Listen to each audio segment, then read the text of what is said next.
প্রিয় দর্শক, আমরা শুনছিলাম সারাদিন ভোটের নানা বিশ্লেষণ, নানা আলোচনা। এখন ফলাফলের দিকে আমরা কিন্তু যাচ্ছিলাম এবং ফলাফলের মধ্যে আমরা যেটা দেখতে পাচ্ছি সেটি হচ্ছে যে আমাদের যে নির্বাচন হয়েছিল 299টি আসনের মধ্যে, তার মধ্যে 298টি আসনের অসমর্থিত বেসরকারি ফলাফল সেটি কিন্তু আমরা পেয়েছি।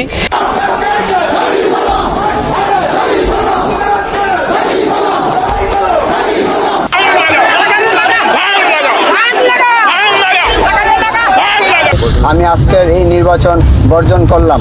তো এটা তো কোনোভাবেই গ্রহণযোগ্য না। কয়টি কেন্দ্র দেখেছেন আপনি?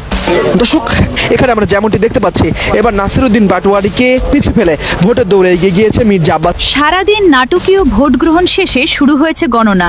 কিছু কেন্দ্রে ফলাফল প্রকাশ হয়েছে, তবে প্রধানমন্ত্রীর দ্বারপ্রান্তে কারা আছে এগিয়ে? সুপ্রিয় দর্শক, বিস্তারিত জানতে আমাদের সাথেই থাকুন।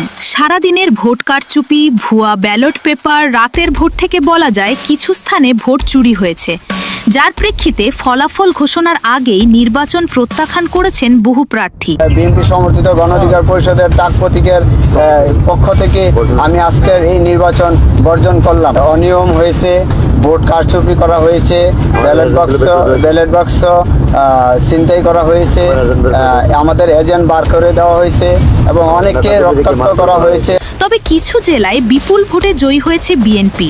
রাজনৈতিক বিশেষজ্ঞদের মতে এই নির্বাচন সুষ্ঠু হয়নি, হয়েছে কারচুপির ভোট। কাস্টিং হয়েছে মোট 1,90,00,000, আর বেলা 12টার মধ্যে ভোট কাস্টিং এ দাঁড়ালো টোটাল 4,20,00,000। 1 ঘন্টাতেই 2,30,35,00,000। এটা কি অস্বাভাবিক চিত্র নয়? ভোট আগে দেয়া হয়ে গেছে। গোপন কক্ষে একাধিক জায়গায়, একাধিক বলতে 1, 2, 3 জায়গা বোঝায়, অনেক জায়গায় গোপন কক্ষে 4 জন 5 জন মিলে, কোথাও নারীরা একসঙ্গে ভোট দিচ্ছে, কোথাও পুরুষরা একসঙ্গে মিলেমিশে ভোট দিচ্ছে গোপন কক্ষে, কোথাও আবার ব্যালট মারা সিল পাওয়া গেছে, শত শত ব্যালট পেপার।